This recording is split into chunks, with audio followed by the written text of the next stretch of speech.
Dating Roundup number 4, an app for that, by Zvi Maushowitz, April 29, 2025. Previously, number 1, number 2, number 3. As time goes by, the fundamental things in life are still the same, and yet they change quite a lot with the times. But they don't yet change so fast that the previous 3 editions of this are invalid. AI isn't transforming the world that quickly, not yet.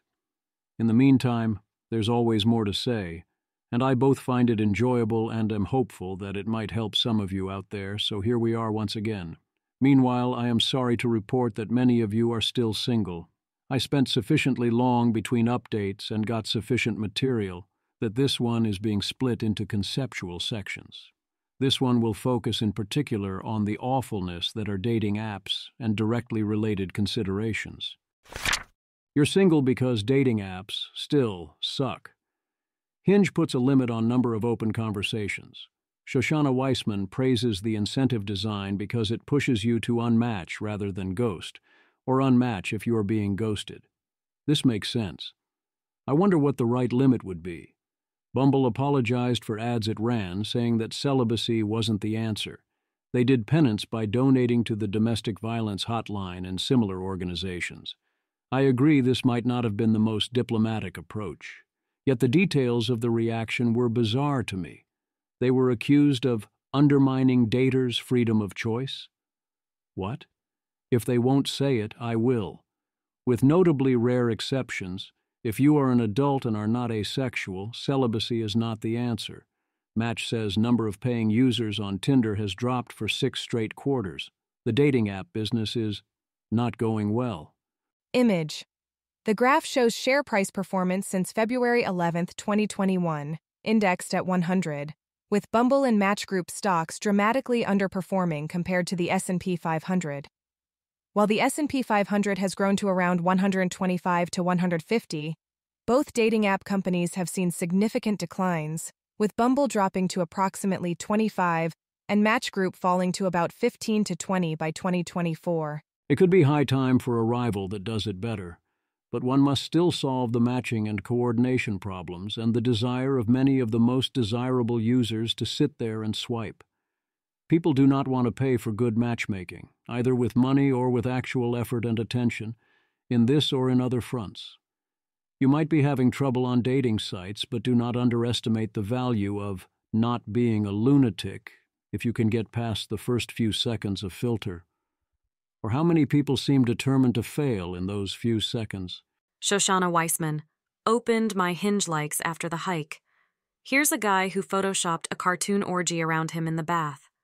Yesterday, an E&M couple tried to match me, and the guy was in a Pikachu costume. I literally say monogamy twice on my profile because nobody respects me about it. Pikachu, I don't choose you. Rich Braun. I'm a couple decades older than you, but when I was single and on the apps a few years ago, I was amazed how many out-of-my-league women were willing to give me a shot.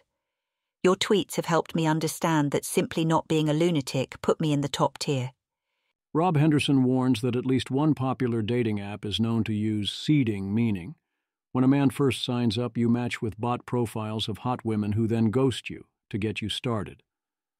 That seems like the kind of thing the FTC should be investigating if it is true, and indeed in the past they have done some investigation, but such claims have mostly not been substantiated. It also raises the question, would that work? On the one hand, yes, hot women near you and all that. On the other hand, being ghosted sucks even worse than not matching. The hope is presumably that you think it was something you said, so it's your fault. Business Insider's alternative suggestion is a government app like in Tokyo, and oh no. Except perhaps being the government solves some trust issues, allowing the site to verify information and thus be a better product. Business Insider. In Tokyo, the city government is even releasing its own dating app, part of a campaign called Tokyo Futari Story. Futari means couple. The service, which the city has budgeted several $1 million to develop and promote, will require users to verify their income, prove they're unmarried, sit for an interview with the app's staff, and sign a statement saying they're intent on getting married. Anyone who would suggest our government should be writing such software really needs to talk to someone such as Patrick McKenzie first. and learn some of the many reasons why we will absolutely be unwilling to attempt to do that.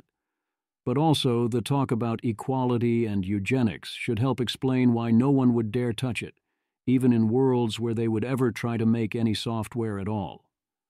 Update. Shrita launches the latest attempt, offline, to reinvent the upside of the old OkCupid. Everyone says they want it, but no one so far has overcome the allure of the easy swipe. Info is here, in particular here. I continue to presume that it is relatively easy to build something 10 times better if you can solve the cold start and easier to just swipe issues to get enough scale, but that no one has a good idea how to do that part. One danger of dating apps is that it raises the false implication that one should not date outside of the apps. Of course, one should do so when possible and use the apps only as supplements and last resorts. Mark Travers, 2021. 68% of romantic relationships start from friendship. Romances where partners start as friends are more likely to be the rule than the exception. On average, friends' first partners were friends for almost 2 years before becoming romantic partners. Tim Carney. This is important, and I wonder if dating apps have convinced people that one ought not date friends. There is a list of preferences in the linked post on ways to find relationships, which corresponds to how social and friend-based techniques are, with blind dates and dating apps at the very bottom. Dating apps are a place where you go explicitly to find dates, and some young'uns get convinced that romantic interests should only be pursued in such settings. Charlie Gowan's Eglinton takes a decade on the apps, becomes disillusioned by the horror shows, sees them now as a way to seem proactive rather than a solution to finding someone, as all the men are so terrible and the pickings so slim, due to adverse selection, the need for 1,000 bad dates. I still don't understand how the numbers could fail so utterly to add up. Yes, we hear so many stories like the next 2 sections about lack of basic skills and generally being terrible, but if all the good guys were really snapped up quickly, then we'd observe a very different world. You're single because your friends are insufficiently supportive. Yes, there are obvious downsides. Jonathan dear, would rather not get a gift than someone think I'm down bad enough to get me a Tinder gift card. Hashtag disrespectful. Hashtag buttless. Pierre Pumpernickel. If somebody gave me this for Christmas, I would drive to an Applebee's and kill myself in the parking lot. Allison. That's beyond calling you bitchless. That's calling you bitchless, broke, and so bitchless that you need to pay to win. Brits with knees. If anyone wants to get me this LMK. This is actually great and super thoughtful gift. It is something the person needs, but would never ever buy for themselves. This person clearly would never, ever pay, on principle. But I have little doubt the value is there, if only to find out if the value is there. You're single because you do not seek a mentor for basic app skills. Brooke suggests that good dating app game is easy to identify when you care about it. So find someone who does to help you learn what to work on, and then try even a little. Aaron Bergman. I took one good picture with a good haircut, and now I have probably 3 times the number of Hinge matches. What the heck? Brooke Bowman.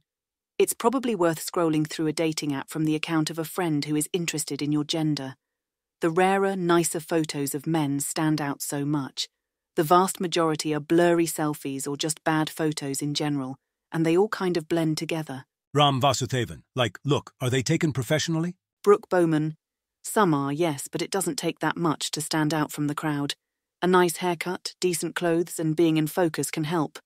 Ask a friend to take some, or take selfies in different parts of the house to see what the lighting looks like. Seems like good advice if you're not getting good initial conversions. Yes, you should also be paying up. Every boost helps, but don't forget the basics. You're single because other people lack very basic skills. It is a weird one because in a matching market this should go the other way. Shoshana Weissman. NY dating apps are an insane place. My bio, retired very well, equipped, and I'm a man with physical man needs, and I don't mean a prostate exam or a hot meal either. Here for a short time, definitely here for a good time, so no time wasters. Totally honest and upfront. Let's make it happen. Rob Bernard. I'm a man with physical man needs. This is either an alien trying to convince us it is human, or it's Matt Berry's Laszlo on What We Do in the Shadows. The Gentleman's Sausage.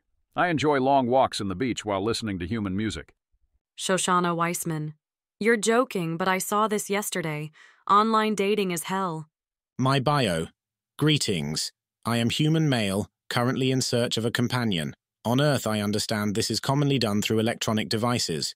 In my free time, I enjoy reading human literature, watching moving picture films, walking canines, preparing nutrient food meals, and playing digital entertainment. Coach Crash. You should see what is out there at my age. I understand if you're a young widow, but don't include pics that look like they're from the police investigation into his death. Girl KW77. LOL. I just watched a segment on my local news station that was interviewing people who were knowingly having intimate relationships with online AI dating bots. Kid you not. You're single because your opens aren't effortful. In an interview with a guy who goes on a lot of dates, the most interesting part is he gets there via effort texting and being selective, not via going scattershot. He only swipes right about 3 times a day and ends up on 4 dates a week. An absurd conversion rate, so yes, it can be done. Obviously, there's the mystery of how you get that many right swaps in the first place. But past that, this does match my experiences too. If you put in the effort, conversation rates to first dates can actually be remarkably high. If you don't have a good text game, well, you're reading giant walls of text or you wouldn't be here. Text should be your friend. He also has a 70% rate on getting second dates. That's actually way too high if you're meeting multiple new people each week. You need to cut your losses when it isn't a great match. A 70% rate only makes sense if you have first date scarcity. If a promising first date is time-consuming to get you want to not give up so easily. You're single, because dating apps are out of balance. In particular, this chart and similar statistics have cool bonus implications. Image. The graph compares the experiences of men and women on Tinder using horizontal bar charts. For men, the data shows only 1% of their interactions result in both a like and match, green. 52% are likes without matches, blue, and 47% are passes, red, while women experience 1.8% likes with matches, 3.2% likes without matches, and an overwhelming 95% passes, illustrating the stark difference in matching rates where women match with 36% of profiles they like, while men match with less than 2%. 1. Men like 53% of the profiles they view. 2. Yet even so, women only match 36% of the time when they like a man. 3. Men only match 2% of the time when they like a woman. 4. Women like 5% of profiles they view according to that chart, but 14% according to Zippia. That's a huge gap, although the main points hold either way. A lot of the explanation is that approximately 75% of Tinder users are men, which is actually a better ratio than many other apps. So even if you never showed a woman a profile of a man who would actively say no to her, about half the male likes never even get seen. There are also selection effects. The more people want to match with you, the less of them you want to match with in return because you know you have options. Tinder, like all such apps, does do the first-order obvious thing of putting those who already matched with you early into your queue, in addition to attempting to otherwise make predictions, including using things like ELO.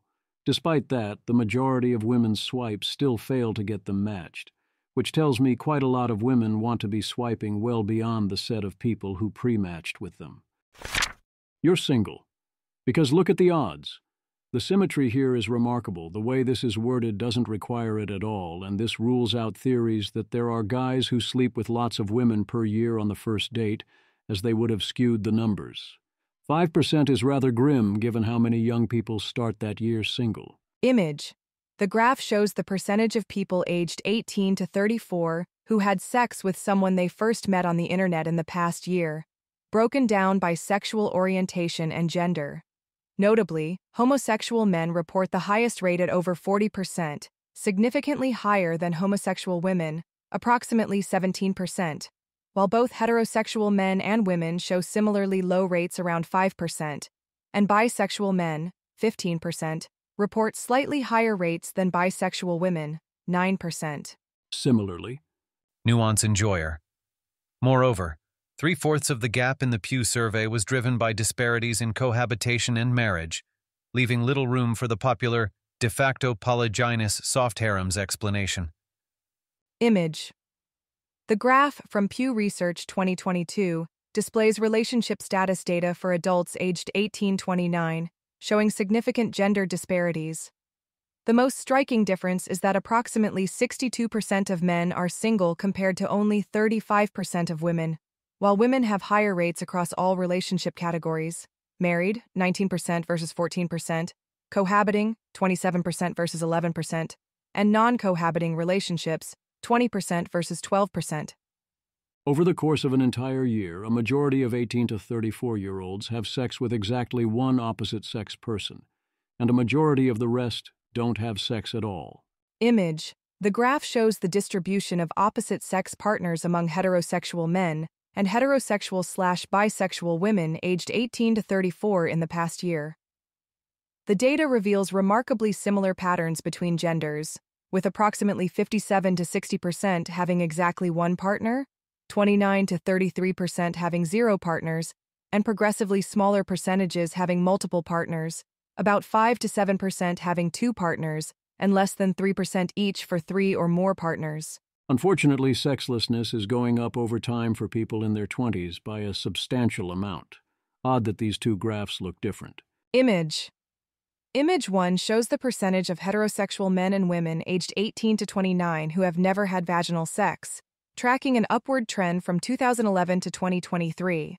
The rates start around 12 to 13% in 2011 to 13 and steadily increase to approximately 20% by 2022 to 23, with both genders showing similar virginity rates throughout the period.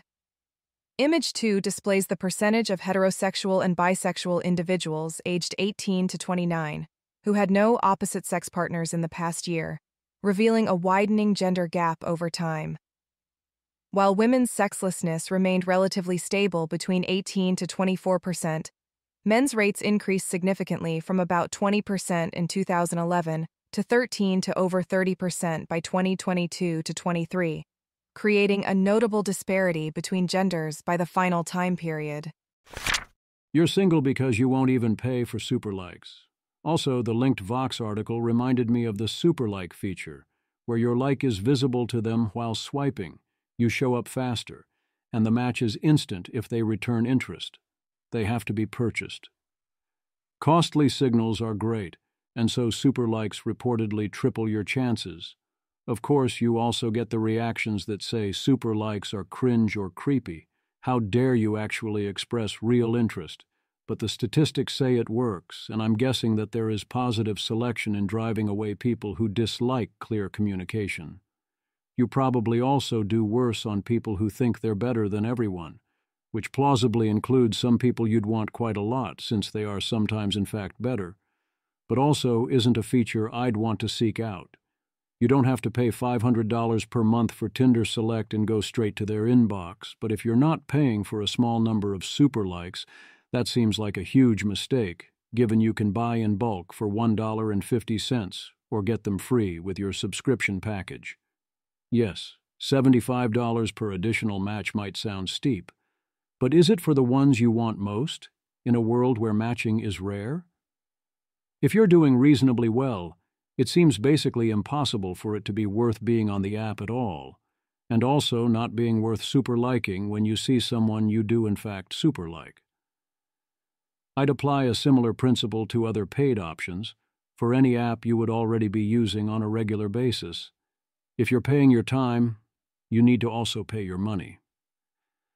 The big advantages of paying are the, often under the hood, ways to increase your chances of success.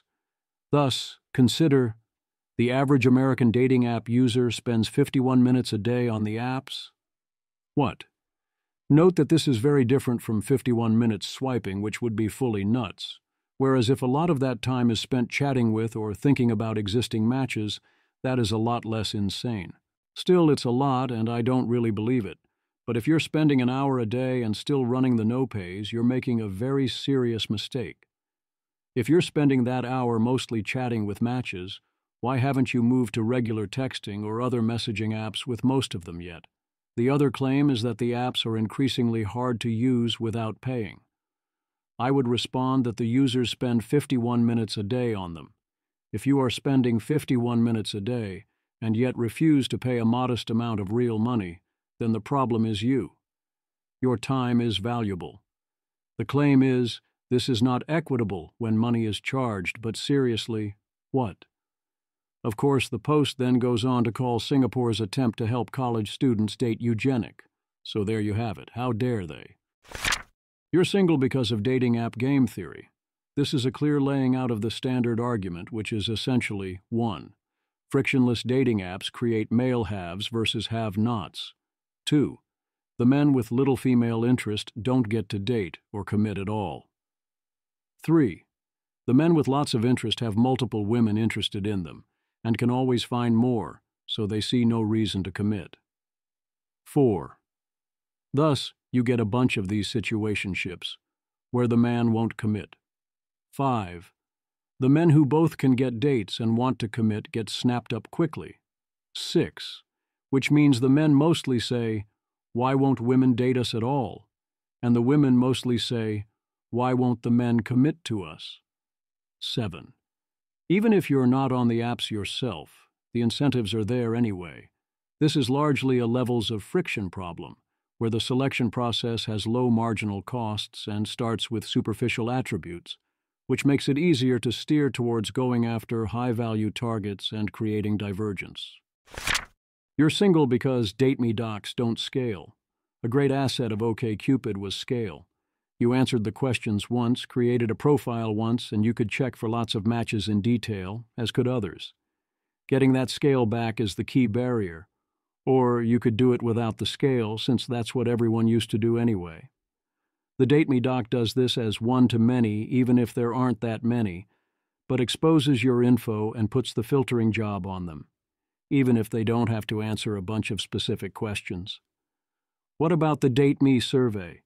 They have to answer the questions, but you have to design and execute all the filters. Ayala, reminder. I have a survey to Date Me. I've found partners via this method before. If you think we might be compatible, feel free to fill it out. KP, wow, I haven't seen a single reply supporting her. I've said it before and I'll say it again. This is absolutely an amazing idea. And anyone saying it isn't is exactly who should be filtered out. One reply warned about a woman influencer and model who rejected all but 3 of 5,000 boyfriend applications after making them fill out a 15-question form. The headline is misleading. She did find 3 that were suitable and went on dates with them even though they didn't work out. Is that even so bad? I mean, yes, on average that's 25,000 questions per date with a model influencer you know you're into. I say that depends on the questions. And lo and behold, we've got them. Questions. 1. What's your astrological sign? 2. Number of ex-girlfriends, the number that are crazy, and exes you still text/talk to, drink ones count. 3. Do you have kids? 4. Do you want them? 5. Are you married/dating someone now? 6. Do you have a full-time job? 7. If you were picking 3 adjectives to describe yourself, would one of them be douchey? 8. Do you live with your parents? 9. Do you own a working car? 10. Do you have Twitter? 11. Do you currently have a booty call? 12.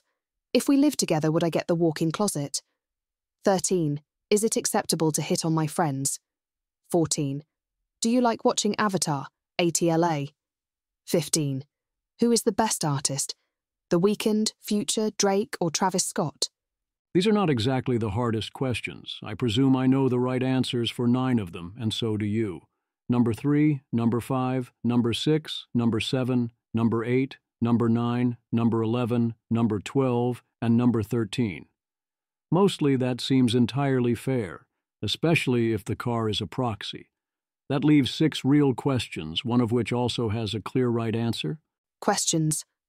Most of the applicants were also based in Texas and had the star sign of Aquarius. Not a wise filter in either direction and expensive with a 92% failure rate, but sure. 5 to go. One of them is the most important question. Do you want kids? We don't know which answer she wants, but you should 100% be asking. The last two questions are taste questions. You're allowed two, sure. Are you supposed to have or not have Twitter? Unknown. I can see it either way. The final question is about ex-girlfriends, and we can all guess what answers she is looking for here and why this is a reasonable question to ask if you have the leverage. So why did only 3 of 5,000 applications make it through? That seems like not a lot, especially given most of them got the astrological sign correct, and if you're going to fail the gimme questions, you can decide not to turn in the survey. This must mean not a lot of men got the gimme questions right and didn't understand. Or alternatively, she was looking for at least one very counterintuitive answer. You're single for lack of very basic dating strategy, as in things like most dating profiles are insanely boring. Say interesting things.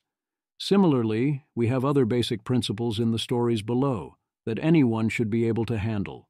Show up on time, be able to plan a date, treat all people like people, answer questions honestly and be able to handle honest answers. Be actually single and not married. Don't be weirdly super intense. That doesn't mean this is easy, but don't make life a little tougher than it is. Perhaps the biggest divide is between 3 groups. 1. Those who think that being a decent normal person works fine. 2. Those who feel like they're being decent normal people and failing. 3. Those who the first group points to as no being decent normal people. Jeff, I need some stories about bad dates to cleanse my palate. Shoshana Weissman. I am messaging a man right now who showed a lot of interest initially, and now he is not responding, acting standoffish. He asked why I don't drink out of curiosity, and I explained that it is because I have several autoimmune diseases. I manage fine, but my body does not like alcohol. He basically replied that that was too much information. So, don't ask? When is the answer to that question ever simple? Kevin Baum, tip for single men. You can do remarkably well with online dating if you are remotely normal instead of being like this man. Christopher Eichhorn. Absolutely correct. I got many replies and a wife on dating apps and was off the market within a couple of weeks of joining. I'm not suave or stylish. I do not have game, and I have never read pickup artist material. I simply treated women like normal human beings. Okay, I feel like any single men just need to follow the examples of good dating experiences and avoid that behavior. Show up on time, be able to plan a date, be able to handle an honest answer to a question you ask, and do not be kind of divorced. All simple things. She also offers us this message log of a man reporting he deserves the flames of hell. I definitely buy that lots of men, especially on dating apps, but also everywhere, are doing quite a lot of shooting themselves in the foot in a why can't you just be normal and a decent human being ways. If you can avoid doing that, it's a huge edge. The problem is that this is often a negative selection game, with complex rules. Whatever the basic principle is that you missed, that's the one that gets put into a story like this, and it's often not easy to learn which one you are messing up. Debugging is hard, and you don't have good tools. And yes, you also need opportunity to treat women like human beings in the first place, or the ability to do so won't do anyone any good. You're single because you have an Android phone. Here's yet another viral thread saying Android phones give many women slight ick.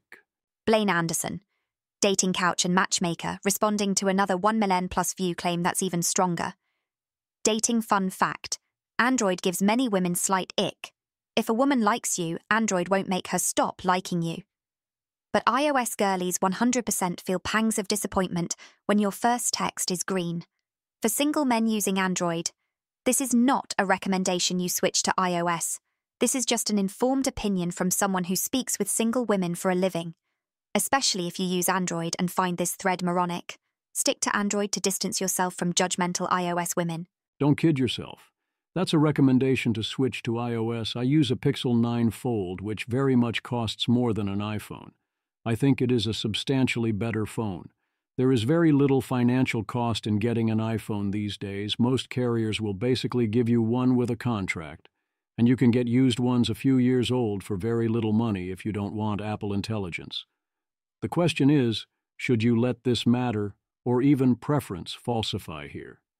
You are combining two effects. 1. Negative reactions from a large percentage of women. How big is this effect? It is hard to tell. Every little bit helps, and this is something you can control. If you are going to want to date in the judgmental iOS pool, it matters.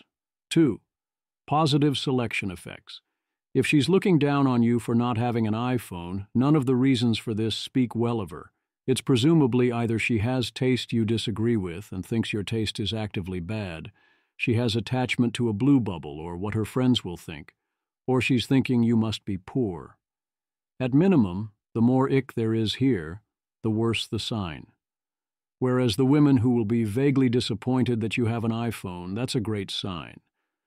I might like to think I wouldn't be one to switch to iPhone simply for the dating advantages despite the selection issue. We spend a lot of time on our phones, the experience matters. But also I know myself and I know that's actually kind of dumb.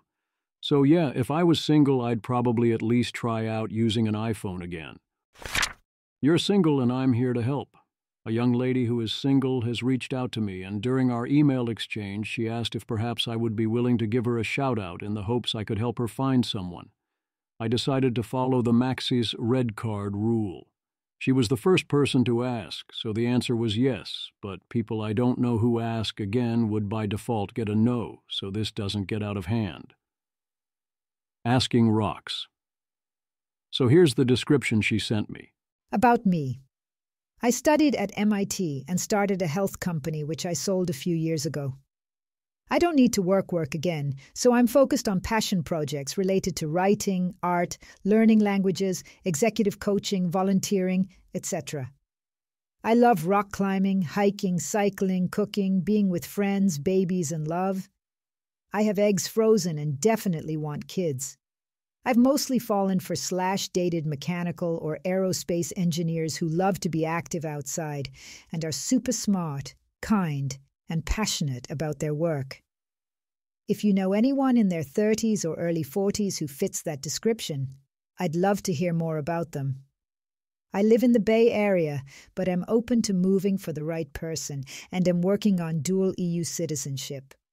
Photo below. Thank you so much. You can reach out to her at anitzcrhc491@gmail.com. Good luck. I was planning on including one more, but they're not ready yet, so they'll be in number 5. To be explicit, on the SS version of this post you can share your own dating doc, but if you're going to do it there. And here's Nadia's dating survey. She's in LA.